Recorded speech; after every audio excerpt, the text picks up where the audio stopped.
comecei a publicar muito jovem, né? E por isso o meu primeiro livro é muito ruim. Até porque eu tinha pouca leitura na vida, não tinha muita coisa. E aí ficava...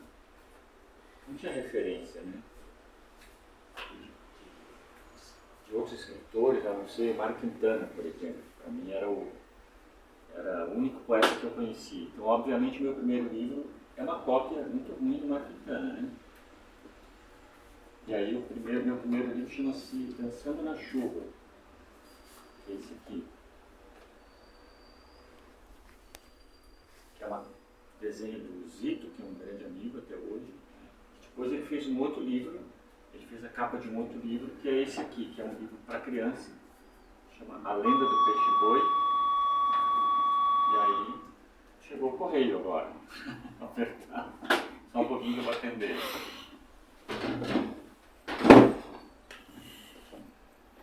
Alô? Ah, tá. Só um pouquinho que alguém vai descer aí, tá? Mano, faz isso um pouco pra mim. Ah, só leva a chave.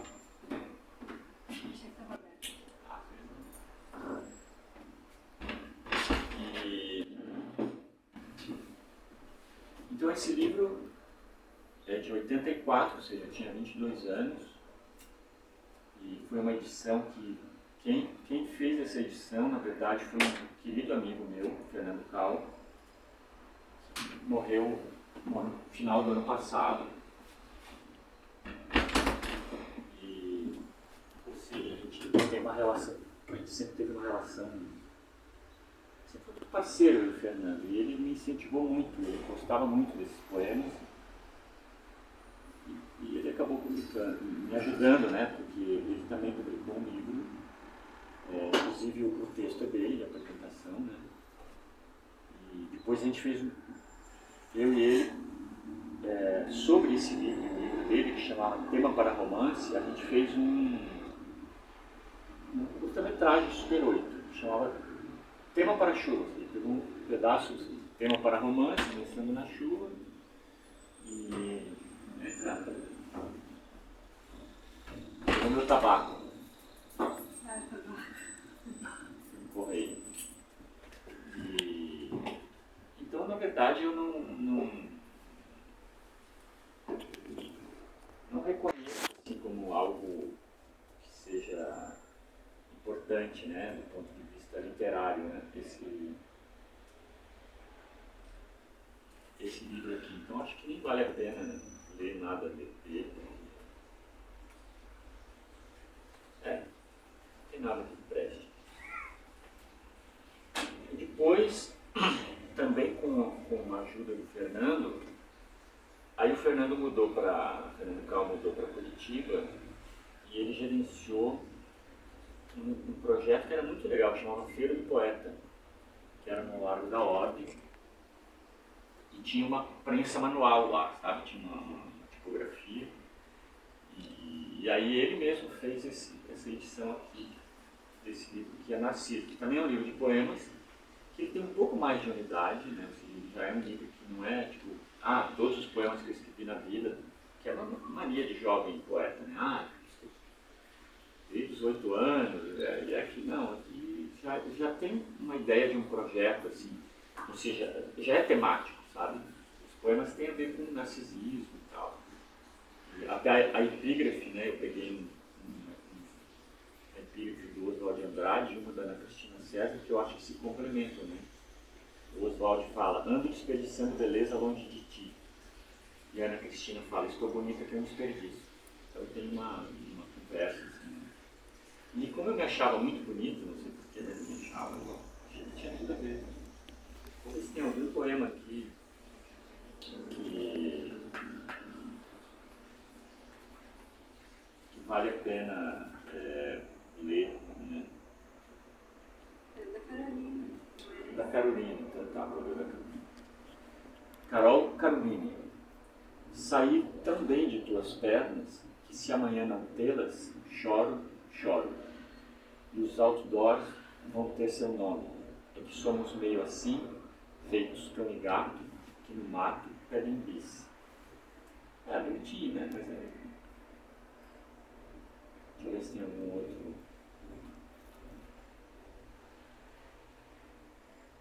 Não, eu acho que é isso mesmo. Narciso, que é de 88. Depois, também eu publiquei esse livrinho aqui, que a primeira edição saiu pela Feira do Poeta, foi o Fernando que publicou, mas eu não tenho mais o original, não tem mais a primeira edição. Então eu fiz mais tarde uma edição própria, né, que foi o primeiro livrinho da editora Semprello, veja bem. Né? Foi o primeiro, e depois eu publiquei muita gente pela editora Semprello. Eu publiquei, sei lá, Joca Povo, Rodrigo Diabo, Silveira de Souza, Hugo Mundi. Foi um período assim que eu descobri essa ideia do Xerox, né? Eu até tinha eu era muito amigo do Kleber Teixeira, que já tinha no Anoa, e ele sempre falava, daqui a um tempo esses livros não vão mais existir, o Xerox vai apagar. Mas eu acho que essa coisa da juventude também faz com que a gente não se importe muito com o futuro, né? Tipo, azar se não vai existir, o que importa se existe agora. E eu publicava, e está aqui, mas existe, ó. Tá tudo aqui, as letras estão aqui, né? Mas o Kleber tem razão, talvez daqui a um tempo não exista mais. Né? Então, esse livro aqui, esse poema, é o único poema que tem aqui, que chama Música, que tem a ver com a minha relação com a música também, né? E aí esse eu vou ler porque é bem curtinho, tá? Talvez seja o único poema que eu ainda gosto, assim. Além da ode, a música. Escreveram música em mulheres, altas, blusas. Onde a música, a musa. A lua em close tem saia, e a saia é justa. Não se usa música, se ouve, como assistisse mímica. A lua, quando cheia, emite música. A imagem da lua é o olho da musa. Um agudo veludado diminui o metro, desafina. A música na pedra, carvão, moldura diminuta o teu vale e minha mina. A música da lua é como cinema, tem sombra, flutua, fulmina. É bonitinho, né? Então, isso aqui foram 52 exemplares em 1991. E eu dediquei à minha filha, Bruna, que quando fala é música, daqui é dedicatória. Depois eu publiquei esse livro com não, isso foi antes até, com a Danusa Meneghello, que teve um concurso de música para criança. E a gente escreveu uma canção, eu e ela, que chama Lenda do Peixe Boi, que foi classificada para as finais, e aí depois teve um livro de histórias para criança. Quer dizer, agora eu não lembro o que veio primeiro, se foi a história, se foi eu acho que foi a história. Então a gente escreveu juntos. É um livro bonitinho, assim. Mas é isso. Depois eu publiquei, esse livro aqui, que chama Semanário, que também é uma plaquete. Isso aqui é de, sei lá, 80 e pouco, 85. E que é um diário, né? Tem poemas que já tinha essa coisa de unidade, né? Então tem segunda, terça, quarta, os títulos são esses, né? Sexta e sábado. E esse livro tem uma curiosidade editorial, que essa tipografia aqui, quem fez foi um queridíssimo amigo que chama Mauro Faccioni Filho, que é um grande poeta, aliás. Hoje ele mora na Inglaterra, ele é engenheiro elétrico. Mas ele é um grande poeta, ele é um dos fundadores da revista Babel, junto com o Ademir de Marco. E até hoje eu acho que eles fazem. Ele fundou, ele, o Jefferson Lima, o Aldi, fundaram uma revista chamada 84, que causou na cidade em algum momento, que foi em 84. E essa tipografia foi ele que fez manual. Manual não, era um, sei lá que nome que se dava aquilo, uma espécie de... Não era pirógrafo, não, porque não tinha a ver com fogo. Era um negócio de engenheiro, que se coloca as letrinhas aqui num lugar e vai... Não lembro o nome disso. etnógrafo, não sei. Imagina, ele fez isso, não sei porquê, porque eu acho que deve ter gostado dos poemas, mas eu não gosto também. Depois, esse livro chama-se Transporte, que eu já gosto mais também, é uma edição que eu gosto, porque cada exemplar tem uma monotipia, acho que são 60 exemplares, né, que eu fiz. Né? E aí tem umas 100 exemplares, também é da editora Semprela. E também tem uma curiosidade editorial, que esses desenhos aqui, ó, essas vinhetas, quem fez foi o Ronald Augusto. Então o livro, ou seja, ele continuava com a ideia de que um livro de poemas tinha que ter uma unidade temática, ou seja, não é a antologia, né, que você botava para lá e para cá. E então o livro, todos os poemas têm a ver com transporte, sabe? E ele é dividido em feminino, né? Feminino concreto, que é esse desenho do Ronald, o masculino concreto e indefinido. E esse vou ver se tem algum poema que eu acho que vale a pena. Né? Aqui meu último poema, na verdade, o último poema que eu escrevi, se chama, que talvez tenha uma premonição, assim, né? Chama A Notícia. Né? Diz assim: início das grandes navegações. Índios construíram cinemas. Mais fácil fazer navios que poemas. Eu acho que já tem uma ideia de que eu iria mais para o cinema, né? E deixa eu ver se tem algum outro que tenha a ver com essa questão mais dos meios de transporte, né? A carroça, né? Uma aranha é um cavalo a transportar gente e mercadorias. O veículo sombra contra o sol. Um homem recebe flecha no filme como um truque. E aí tem a aranha, na verdade, era um nome que se dava a um tipo de carroça, né? Não sei, no interior de Santa Lages tinha, né? Chamava aranha, que era uma carroça. Para ser meia carroça tinha um cavalo só, né?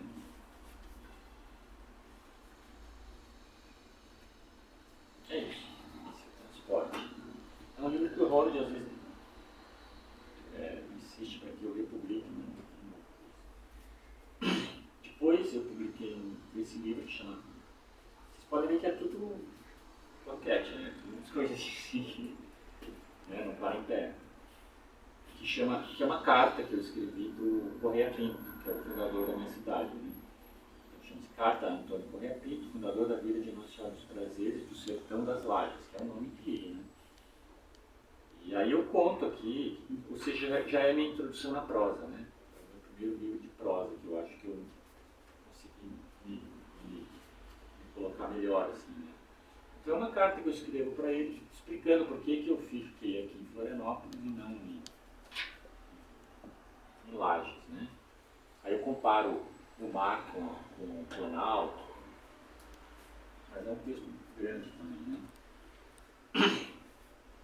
Em 91 eu publicamos, né, eu com o Joca Wolff, que é professor hoje da UFSC de literatura, olha só, com patrocínio da IBM e da Xerox do Brasil, pensa bem como a gente era, né? É um livro, é um livro de prosa também, que aí realmente eu vi que era onde eu queria estar, né, com a prosa. E é uma novelinha também, onde cada um escreve um texto, são dois personagens também, né? O Homem-Aranha é um sujeito que a mulher chega em casa e vê ele morto, pendurado no lustre, assim, ele se enforcou. Só que ela começa a conversar com ele. Né? Então ele joga, faz o papel do morto e eu o papel dela. Então eu escrevi como uma voz de mulher. Assim, né? E essa é a segunda edição também. Eu acho que foram 3 edições. O que mais? Bom, depois veio um livro que eu acho que é super importante para mim, assim, que chama Porque quando eu pensei, bom, aqui é o meu lugar mesmo, de verdade, que a lebre dói como faca de ouvido, né? Que é um personagem que chama Pedro, ele sobe numa torre e começa a falar com os mortos. E é uma coisa que eu tentei meio Ulisses, assim, é um livro que se passa numa noite, né? É uma aventura numa noite, que começa às 18 horas, né? E acaba às 6 da manhã, nessa conversa maluca que ele tem com os mortos, acaba às 7 da manhã. Então ele sobe e a conversa que ele tem é com, sei lá, com Nietzsche, com Freud, ele conversa com pessoas, né, mortos, todos mortos. E é uma prosa alucinada, assim, é uma coisa meio, sei lá, eu vou ler um trecho aqui, que foi às 1h30 da manhã. Se espera o escuro soluço turvo e torpe da escritura, sílabas, átomos e tônicas interessam. Estou privado de literaturas corretas de entretenimento. Não há o que dizer do que não existe, da palavra que nunca foi dita. Diga, qual é a palavra que nunca foi dita? E eu disse, gritado ao alto, mais alto do que o tamanho desta torre. O abismo entre a coisa e o seu nome é o variado feixe de nomes para uma só coisa. A palavra se divide e juntos se divide o homem. O abismo é a beira desta torre onde vigio, mas não por isso me atiro e por nada. A alegria não é regular ou suficiente. O que resta, minha pedra, é um romance de repetições no meio dos escombros, umas ironias vivas, não suicidas, boas, fortes, revitalizadas, eu disse. Então, essa prosa tem uma coisa assim meio que jogo, sabe?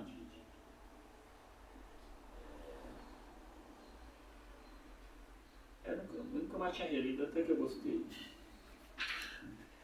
E é engraçado, né, cara? Olha só que loucura. Depois eu vou chamar a Mariana mais tarde, que eu escrevi meu último livro, eu vou escrito com ela. E é uma coisa incrível, a coincidência que eu estou vendo agora. Numa das cartas desse meu livro, tem uma personagem que se chama Stefânia. E eu acabei de abrir uma página que tem um Stefânio. Acredita nisso?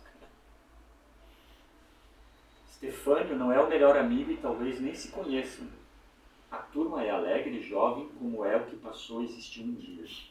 Stefânio joga um lance de dados sobre a página e diz que inventou a circularidade literária.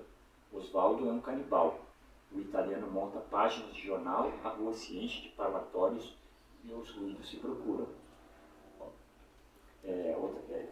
Uma coisa legal aqui que o Stefânio é o Stefânio Mallarmé, né? Agora eu nem lembrava disso, né? Do lance de dados. Então, todos os mortos, eles têm um nome, né? Tipo, aqui o Frederico é o Nietzsche, o João Paulo é o Sartre. Então, são nomes que tiver um pouco mais de referências, né?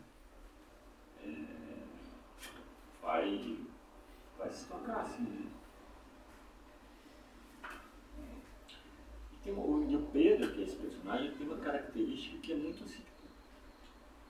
Ele é um cara que fica inventando um monte de coisa, mas tem muita coisa minha, não tem como, né? A gente conversava muito, eu e a Mariana, sobre as cartas, depois, né? No começo, durante a gente não conversava. E foi muito bom para não estragar, né?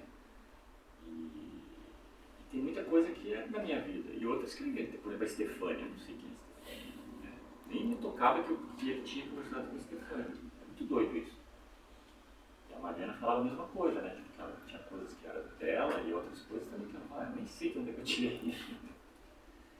E essa novela tem uma coisa que me deixou muito feliz, que é que o José Saramago, ele escrevia, ele tinha um diário, né, chamava Cadernos de Lanzarote, e num deles ele publicou isso, né? Chega-me do Brasil, de Santa Catarina, uma novela de um jovem autor chamado Fábio Brigman. Na época eu era jovem. O título é A Lebre Dói como Faca de Ouvido. Essas 7 palavras dispostas por esta ordem não formam nenhum sentido objetivo. Sendo assim, por que será que me parecem ter todo que parte de mim sabe e soube sempre o que quer dizer. Acho tão bonito, né? Tipo, é isso, é um título nada a ver, mas eu nunca vou ganhar o Nobel, mas pô, ser citado por um já é a glória da Hermann Blumenau aqui, né? É um importante escritor do Hermann. Então foram 2 edições, né? Porque a primeira e a segunda eu não mudei quase nada, não tive uma estrutura, poderia até chamar de reimpressão, né? Depois eu publiquei esse livro de contos, que chama Rio Madrenses, que são contos, na verdade, só tem um que é inédito naquela época, né? E os outros eram todos, não, 2 são, não, todos inéditos, desculpa. Só esse, o Rio Madrense, que era inédito. Os outros são essa carta ao Correia Pinto, que eu republiquei, né? Eram prosas que estavam esparsas, tanto que eu chamo 3 prosas inéditas, intercaladas por 2 diversas, então são 3 inéditas. Aí tem um texto chamado Agosto, que é um texto muito doido também, sobre um fotógrafo e uma fotógrafa. Depois um texto chamado Tirar, Trair, né? Eu já tinha escrito um texto para a revista Nicolau sobre esse tema, e eu só que tinha encomendado um texto muito pequeno, assim, sobre traição, né? E aí eu gostei, mas depois eu reescrevi ampliando, né? E um texto chamado Theo, que eu gosto muito também, que era para ser, na verdade, esse texto chamado Theo era para ser uma novela, que seria como se fosse os 10 mandamentos, né? Eu escrevi uma novela que tivesse essa coisa da religião, que tivesse os 10 mandamentos. Theo, obviamente, é Deus, né? Mas eu fiquei só nunca escrevi os outros, né? Que é amar a Deus sobre todas as coisas, né? O primeiro, por isso que chama Theo, né? Quem sabe um dia, né? Eu vou rever essas coisas, né? E eu escrevi outras coisas também, tipo, escrevi livros técnicos, escrevi história do comércio, de Florianópolis, centro histórico, né? Escrevi esse livro com um promotor público, né? O Pedro Decomain, e ele era autor da nossa editora, que a gente tinha um braço que chamava Obra Jurídica, que só ficava texto jurídico. E eu gosto muito dele e tal, a gente resolveu, são livros é uma correspondência também, né? Mais específica sobre direito e cidadania, né? Porque ele era promotor público e tinha essa... Depois, esse livro aqui, que são crônicas de jornal, né? O barulho da máquina está atrapalhando. Quer que eu possa desligar? Só um pouquinho.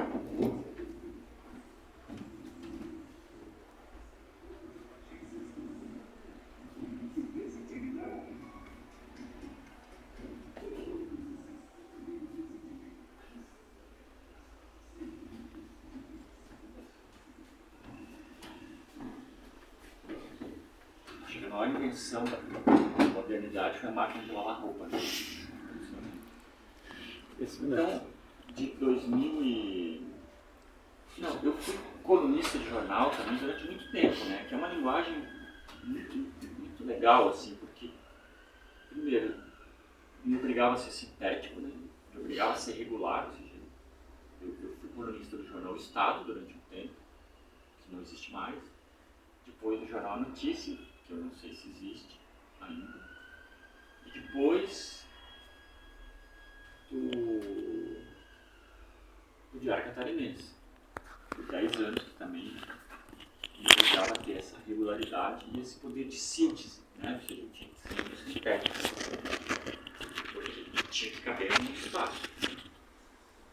Então, isso aqui é a primeira seleção de textos que venha desde o Jornal Estado. Então, foi um projeto pela lei de incentivo estadual, né? E aí eu fiz uma divisão não por época, mas por tema, né? Então, assim, tem temas que eu escrevia sobre política, depois sobre cidades, né? Depois sobre educação, E depois ensaios gerais, né? Eu vou ver se tem uma crônica aqui que eu gosto. E depois eu publiquei outro livro de crônicas também, que aí pegava um outro período que era só as crônicas que eu mais gostei, que eu publiquei no Diário Catarinense. Mas ainda, sei lá, eu estava escrevendo há 5 anos, então tem 5 anos posteriores que não tem livro, né? Eu quero um dia fazer um projeto para publicar depois, assim, ó, toda a minha vida de cronista, que efetivamente eu gosto. Né? Talvez não sobre muita coisa, mas... Né? Deixa eu ver se tem algum texto aqui.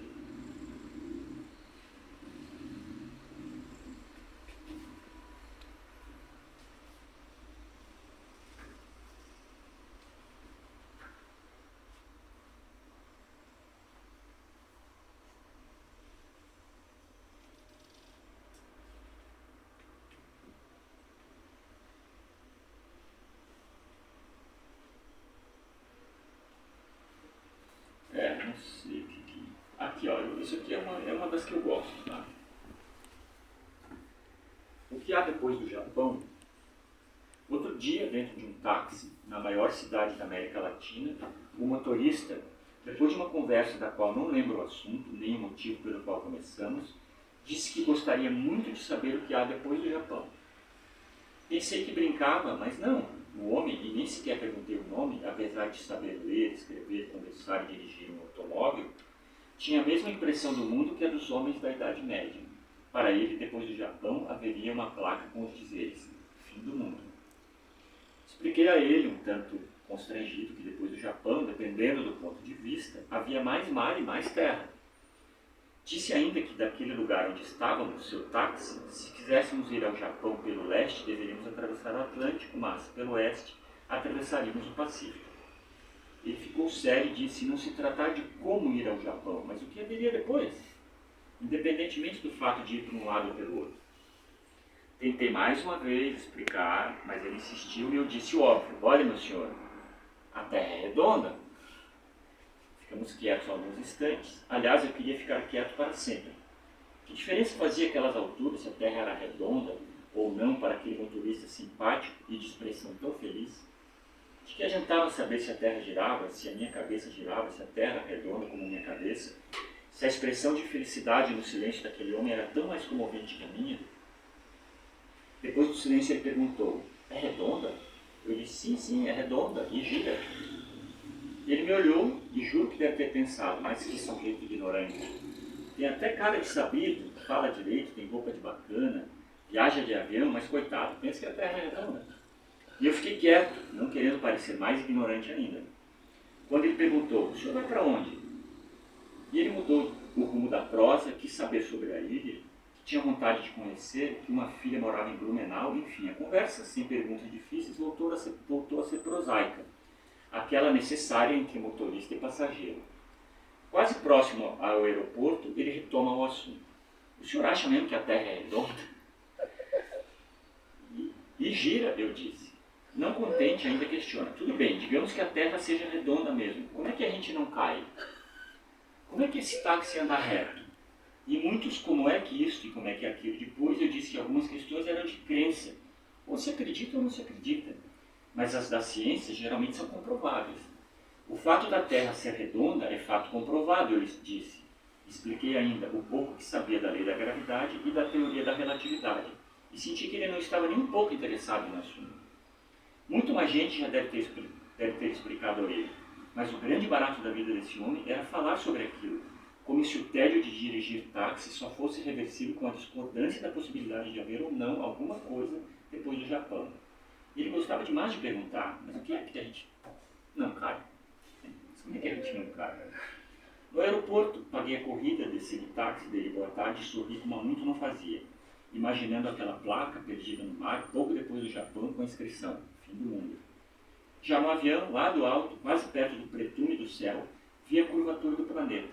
Imaginei que lá embaixo, em algum lugar, havia um homem cuja tarefa no mundo era transportar gente de um lugar a outro.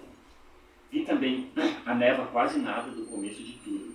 vi mar e nuvens. Depois fiquei meio intrigado. Afinal, o que há depois do Japão?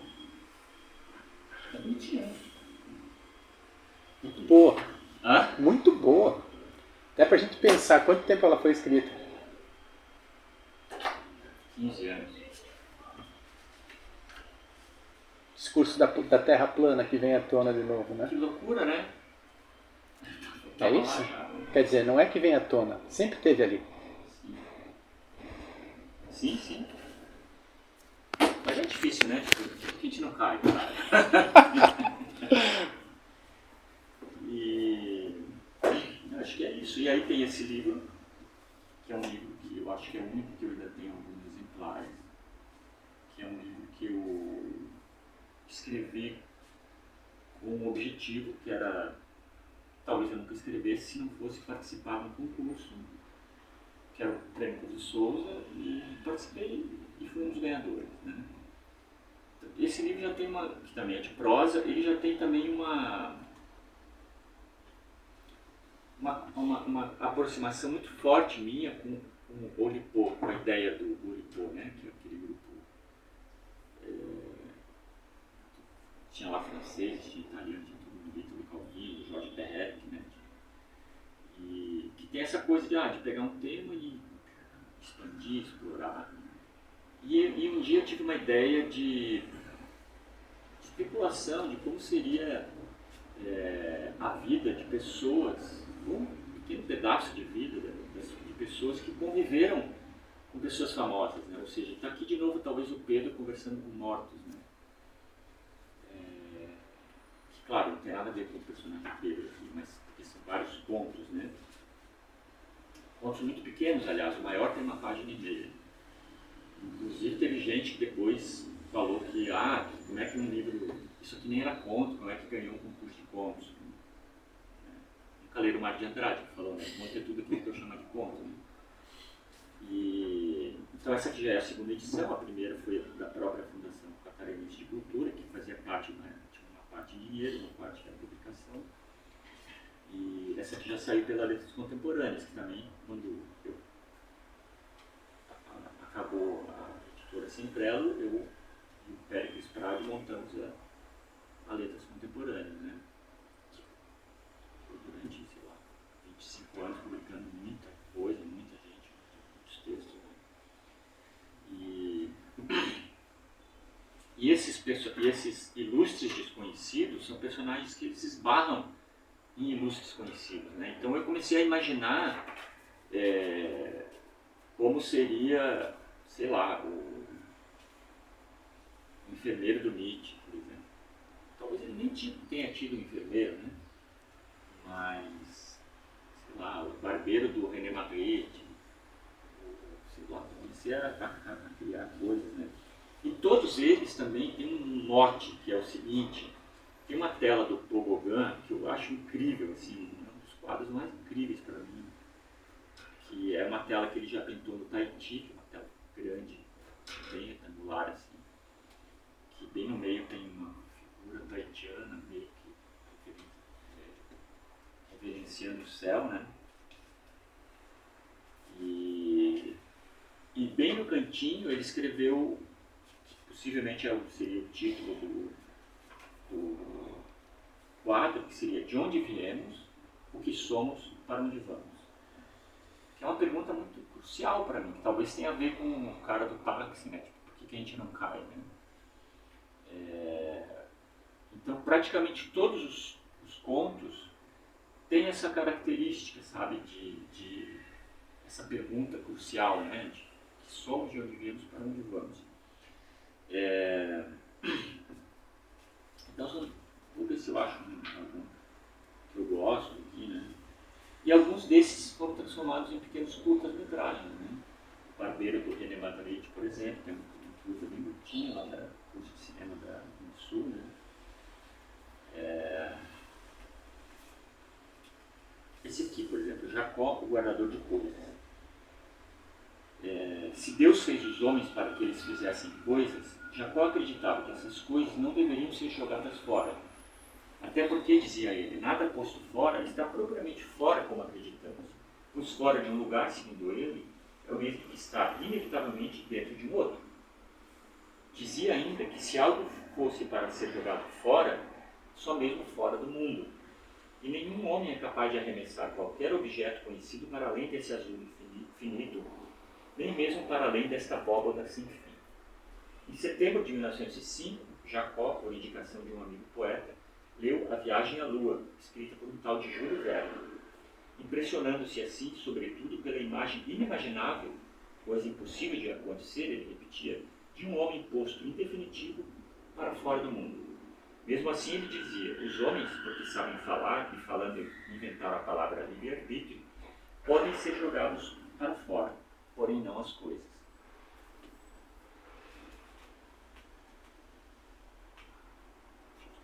Tem um outro que eu gosto também, chama Teogonias. Né? Robert Drake. Tem um detalhe antes de eu continuar, que no prólogo eu explico que esse livro, apesar de ser um livro de contos, ele tem uma narrativa linear, assim, eu sempre sugiro, claro, cada leitor faz o que quer do livro, né? Mas que ele seja lido do começo ao fim, porque ele tem uma ordem cronológica, né? Ele começa em 1896, que é a minha visão do começo do século XX, né? Que, apesar de ser século XX, me atrapalha com o século XX, né? Que começa com o quadro do Pogogan, mas termina com as Torres Gêmeas, com o atentado do que é 2001, né? Então esse aqui é de 1904. Robert Drake, em 1904, responde ao filho com 8 anos a pergunta: o que é Deus? E ele responde: é um quarto ouvindo, é o hálito que sabe a podre se chegar muito próximo. A arca do ogro sobre a margem afilada posta para a origem, 150 touros envolvidos na pastagem e o ruído de suas ruminações, todos os corvos sobre a tela, os corvos do trigal, que não são corvos, são sim apenas poucos deles, parecendo penas, as pedras de matar alicates, no deserto, a mãe cobrindo as pernas de filhos sem pernas, a lágrima do riso, o mouro com prego na cintura da esposa, Django Reinhardt e Miles Davis, a cerca de arame farpado cercando o abismo, a invenção da gramática, o seu próprio nome e a palavra etc. Estuda a Deus, né, para o Robert Drake. Não sei de onde eu tirei esse nome também.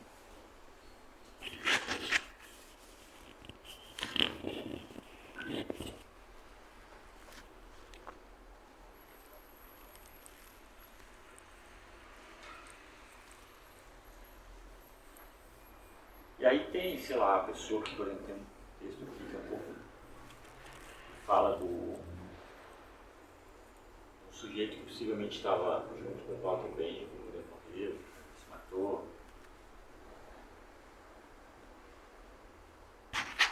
Essa aqui também se chama Marcianos. Anne e Richard, 2 adolescentes americanos, namoram no Ford 36 do pai do rapaz, quando Anne, tirando a mão dele de seu peito, pergunta se ele acredita em discos voadores. Richard começa a rir e ela diz que alguém que não sabe de onde vem, quem é e para onde vai, não mereceria estar com as mãos em seus peitos.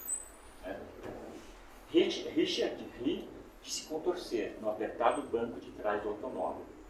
Anne liga o rádio e ouve a voz de um tal Orson Welles narrar a invasão de extraterrestres em Nova York. Richard, com um susto, interrompe o riso, tira as mãos do peito dela, no mesmo instante em que Anne principia a rir, a ponto de se contorcer no apertado banco traseiro do Ford 36. Ele tem essa esbarrar por um Orson Welles, né?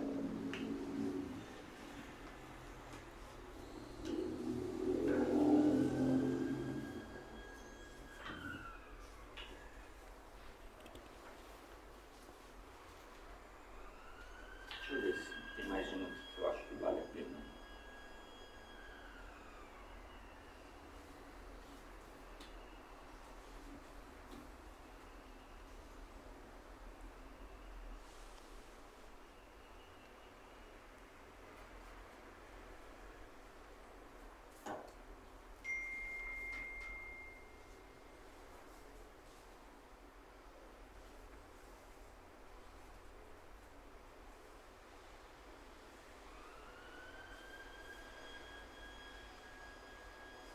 Eu acho que é isso mesmo.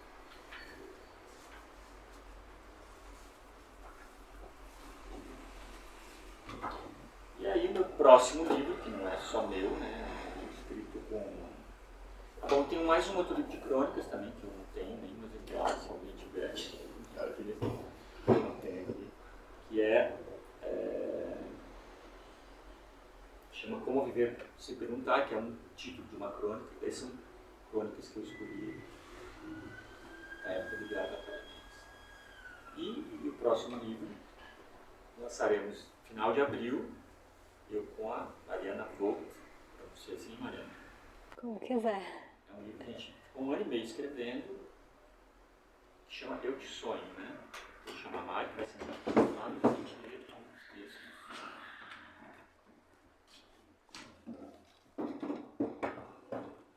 Cabe aí?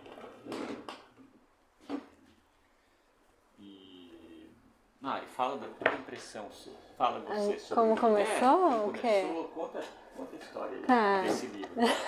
Hoje, por coincidência, chegou o boneco do livro, né? É um livro que foi classificado como romance epistolar, né? É uma história de amor, mas eu encontro a Mari. Tá. Vai lá. Então, eu vim fazer uma oficina com o Fábio e meus amigos chamaram, eu não escrevia, daí eu falei, por que não, né?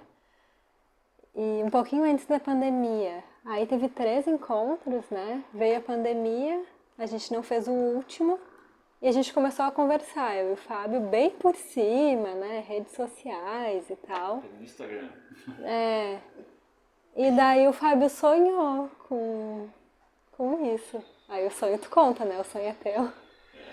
Não, então, um dia eu sonhei que eu escrevia cartas para ela, mas que não era eu, que eu já estava pensando no Pedro, que é o personagem da Lebre. E mandei uma carta explicando, olha, sonhei que a gente escrevia cartas e que o meu pseudônimo era Pedro, mas eu acho que nessa carta eu nem sei como é que a gente escolheu. Não era e-mail ainda. Foi e-mail, aham. Que era... e que se ela quisesse continuar, ela escolhesse um pseudônimo também e criasse um personagem. Não é pseudônimo, é um personagem, né? Não tem nada a ver com pseudônimo. O Pedro é um personagem, a Carolina é outro personagem. E ela nem respondeu sim ou não, ela já escreveu uma carta. Eu respondi com a primeira carta. Que não é a primeira do livro, né? Mas, e aí a gente foi escrevendo. Durante 1 ano e meio da pandemia, a gente foi escrevendo. E a gente se conversava muito pouco, quando a gente já estava quase que no fim, e aí a pandemia também já estava um pouco, deu um período de descanso, a gente começou a gente marcou um encontro, né? Uhum. Foi a primeira vez que a gente se encontrou mesmo, para falar da ideia do livro mesmo, porque já estava se configurando como um livro. Pra mim ainda não estava na época, pra mim era só algo que estava sendo feito. E aí, é uma história linda, assim, uma história de amor, na verdade. Claro que depois a gente teve que ajustar do ponto de vista literário, faltavam cartas, né, tipo, para que a coisa tivesse um mínimo de narrativa, né? Então a gente escreveu depois 2 cartas, né, que foram na verdade as 2 primeiras. Ou seja, as 2 primeiras a gente escreveu depois. E a última a gente escreveu juntos, E a daí, última a né? gente escreveu junto, que não é nem do Pedro nem da Carolina, é de uma terceira pessoa. Tu não tem aí o cartaz? Dá pra mostrar depois. Podia. Que é uma tal de Fernanda, que escreve porque... não vamos falar também, né? Vamos dar spoiler. Por que não? Mas tá aí na cidade já. Não, falar que... Então, essa carta da Fernanda, ela encontra as cartas, supostamente ela encontra essas cartas em algum lugar. Não sei se é no lixo. No lixo, ela encontrou no lixo. E ficou impressionada com as cartas. Então ela escreveu uma carta e colou em postes pela cidade, inclusive. Já tem algumas por aí. Nós colamos aí pela cidade. E ela quer saber Ela se quer eles saber o que existem. aconteceu com eles, com o Pedro e com a Carolina. Então ela fica atrás, bota o Instagram dela, bota um e-mail. Então quem quiser escrever, dizendo sei quem é, né, conheço, sei onde a pessoa mora, ouvi eles na rodoviária, sei lá, não importa, cada um vai inventar.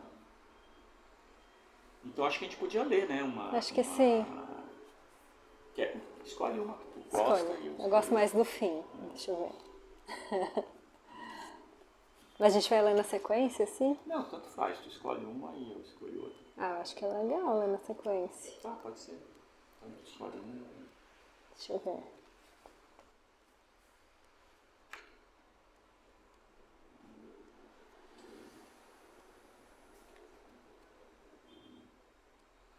Tá. Aqui. 25 de dezembro de 2020. Pedro. Na verdade, Funes morreu de falta de ar. Muita gente morreu de falta de ar esse ano. Mas a memória pode causar falta de ar. A falta de ar pode causar memória. Eu tive falta de ar esse ano. A sensação é de um ar muito pesado tentando entrar no corpo. Você puxa, puxa, puxa e continua pesado. Quanto mais puxa, mais pesado, e me parece que foi exatamente isso que você sentiu quando deitou na cama para morrer de memória. Tudo foi ficando pesado. Tudo vai ficando pesado e já não é o pulmão que precisa de ar, mas o corpo inteiro. E quando o corpo inteiro pede, não dá para filtrar. E o que vem nem sempre é bom. O que vem nem sempre é bom. O que vem é pesado. As pessoas dizem morri de alegria e eu nunca pensei em planejar uma morte de alegria. A morte de alegria acontece sem planejamentos e sem sobreviventes. As pessoas que dizem morri de alegria continuam vivas e com memórias do que é bom. Se você me convidasse agora para morrer de alegria, eu diria não, obrigada, porque o que me faz viver não é só o que me faz feliz. Se eu dissesse que sim, teríamos que agendar um dia, um horário e um ponto de encontro ou de partida. E isso seria um planejamento. Todavia, se você me chamasse para não morrer de alegria, eu diria sim, obrigada, porque o que me faz viver não é só o que me faz feliz. Teríamos que agendar um meio de partida. Poderia ser a Figueira de Funes ou a Figueira da Praça 15, que talvez fique mais no meio de nós. Um modo de entender a dificuldade de morrer de memória é olhando as plantas. Elas morrem de muita água, pouca água, muito sol, pouco sol, mudanças e não mudanças, depende da planta. Porém, de memória, elas não morrem. Quando eu era criança, meu pai me ensinou a contar os anos das plantas, mas as memórias ninguém ensina a contar, talvez porque precise de planejamento. O que me inquieta mesmo é o seguinte: se alguém morre de memória, as memórias morrem junto? Cozinhar é sangrar. Você lembra minha amiga que tentou arrancar a melancolia? O sangrar dela deixou cicatriz. Nem todo sangrar deixa cicatriz. Nem todo sangrar é curativo. Você já mediu os terrenos da minha mão, e uma poeta disse que o amor é alguém entrando na geometria da sua mão. Mas agora nós estamos muito longe e muito confinados. Eu não posso medir a tua geometria, mas se pudesse, mediria todas as tuas cicatrizes, as de escrita, as de cozinha e as de amor. Aquelas que não deixam cicatrizes, aquelas que não podem ser medidas, você me conta, me conta? Saber é sabor, e quem disse isso também disse que a escrita não te faz ser amado, e saber disso é o começo da escrita. Mas nós estamos de acordo com os meios. Os começos já não nos interessam muito. E mesmo se interessassem, estão muito distantes. Janela não. Eu amaria as entradas, o primeiro prato, o prato principal e a sobremesa. Principalmente a sobremesa. Como eu amaria a sobremesa. Um dia, quem sabe, eu amaria para você também. Amar é mais impreciso do que preciso e eu preciso. O amor até pode ser belo, mas não basta. A pessoa amada é bela. A pessoa amada é sempre bela. E basta. Até não bastar mais. Até fazer corte. Até fazer sangrar. Até fazer cicatriz no corpo. As cicatrizes são belas e não bastam. Até bastar outro ser amado. Até fazer outro ser amado. O ser amado é sempre belo e bom. Até não ser mais bom. O ser amado pode até ser belo, mas se basta, não é bom. O bom faz sangrar. O bom pode até ser belo, mas faz corte e faz sangrar. Vestir é um gesto, tirar é um gesto, não é uma palavra e a mão estendida é um gesto. O não e a mão estendida não cabem em uma mulher, mas tem homem que faz caber. Também tem mulher que faz caber, mas é incomum. A maioria veste a roupa e vai embora. Eu fico pensando quanta cicatriz um gesto pode deixar. Talvez seja preciso olhar mais fundo ou mais dentro. Dizem que coser é saber olhar o avesso. Eu acho que coser é fazer tanto furo, mas tanto furo, até formar uma bonita cicatriz. Coser é medir as distâncias do sim e do não. Agora imagina o pano de prato bordado pela minha bisavó. O pano de prato não consegue ver a própria cicatriz. Mas eu vejo a bonita cicatriz, vejo as linhas que estão mais fundo e as linhas que estão mais dentro.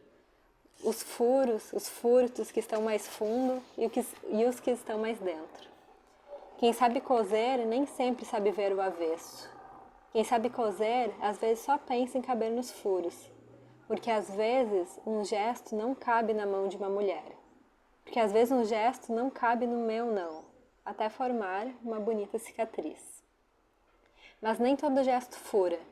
Por isso eu sugiro que a gente invente a língua dos gestos, dos que furam e dos que não furam. Do sim, não, sim, não, até que apareça uma fresta de não sei o que pode aparecer na fresta.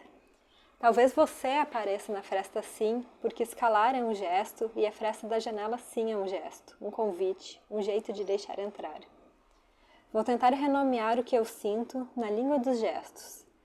Eu tenho 30 dentes. Uma vez eu tive 30,5, porque nasceu metade de um dente no céu da minha boca. Eu tirei essa metade de dente e com ele saiu muito sangue, apesar de, na época, eu não estava inflamada de amor. Quem vê os meus dentes não sabe que eu nasci com um dente e meio a menos. A minha ausência não é visível. A minha ausência de dente não forma janela, mas forma cicatriz. O que eu sinto pode ser sentido com um gesto, com a língua na cicatriz do meu céu.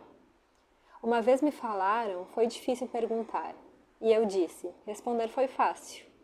Perguntar é mais difícil mesmo, mas fica menos difícil se o ser tem 30 dentes. O Pedro, o que pergunta, nunca perguntou o quê. Neste Natal, te desejo um vírus que liberta, na parede ou fora dela. E eu te amo em inglês. Carol.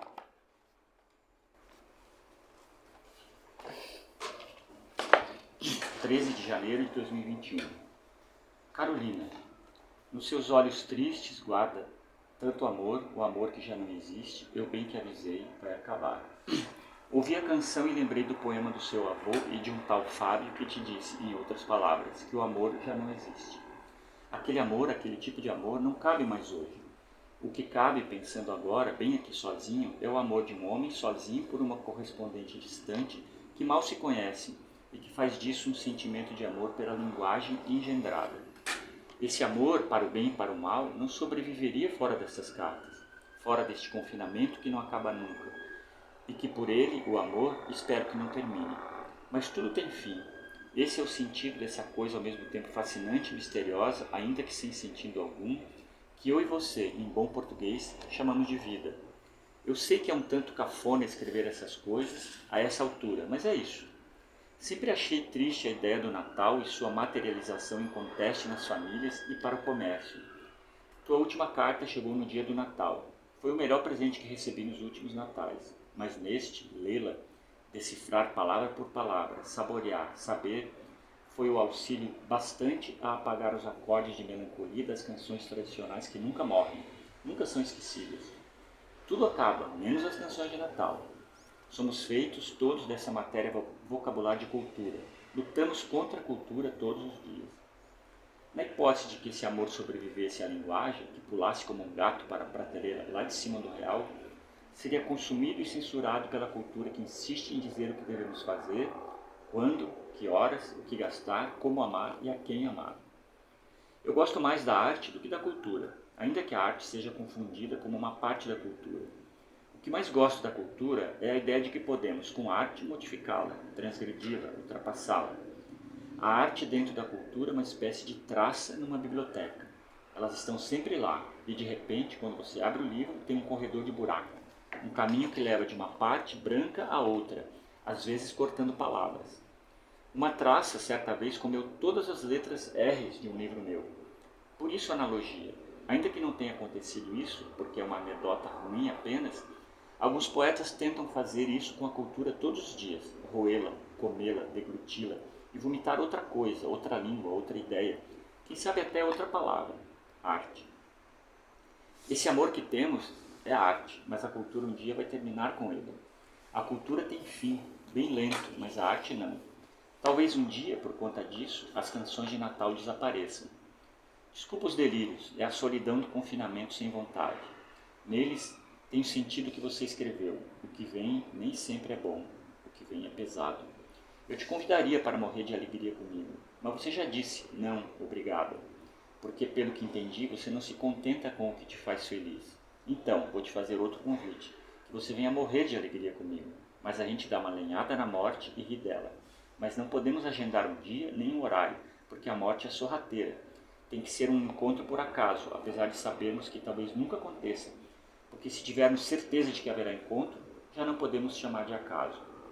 Temos que confiar um no outro, nessa linguagem de base que construímos. Confiar é quase confinar.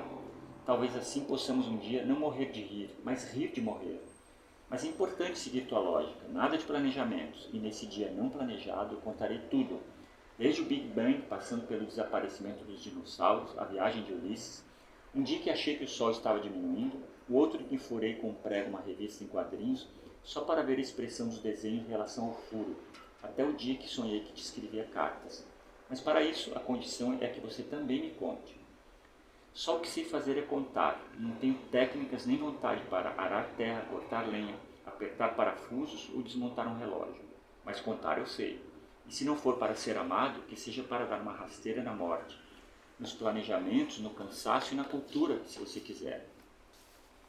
Eu não gostaria de entrar nessa contação de história já cansado, do modo como estou agora.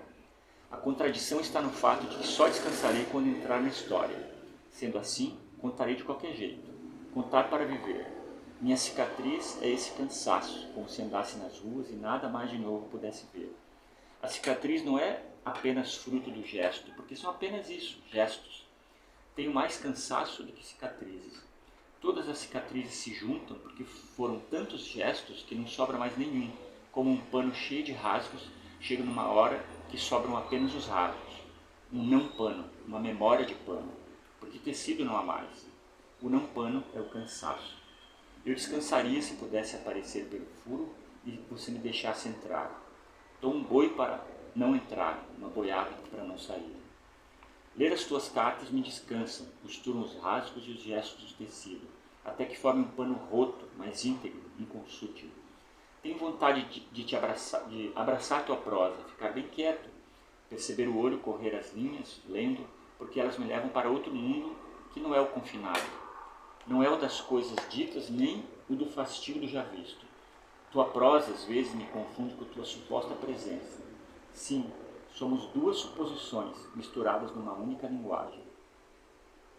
Ontem, depois que deixei essa carta descansando para retomá-la hoje, sonhei que eu era essa metade de dente que nasceu na tua boca. Eu era o infiltrado, tentando te decifrar por dentro, na umidade da saliva, fugindo entre os seus dentes inteiros, porque eu era apenas metade, uma cicatriz no céu da boca. E quando você tentava me tirar com a língua, eu, dente, que também tinha língua, a beijava. E você ria muito, mas não morria de rir, porque mesmo rindo, a felicidade parece ainda não te abraça, que te faz feliz, mais feliz, a ponto de acordar disso tudo e abraçar para nunca ter que desabraçar. Abraço é sinônimo de amplexo. O plexo é uma dobra, uma coisa sem plexo, simples, é porque não tem dobra. Uma coisa complexo tem muitas dobras. Um abraço até o fim é o que eu espero. Antes de acordar, você perguntou no sonho: Pedro, o que você está fazendo dentro da minha boca? Eu disse: tentando te abraçar, bem simples, sem dobras, sem o véu barroco que encobre essa prosa. Você riu, mas sem morrer de. Eu acordei e continuei escrevendo essa carta de amor. Como todas, ridícula. Depois de acordado, pensei que ainda estava dentro da tua boca e perguntei: o quê? Para esse ano que começa, desejo o mesmo que você me desejou. Liu em russo.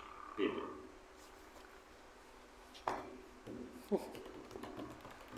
É isso, né? É isso. Uma parte, né?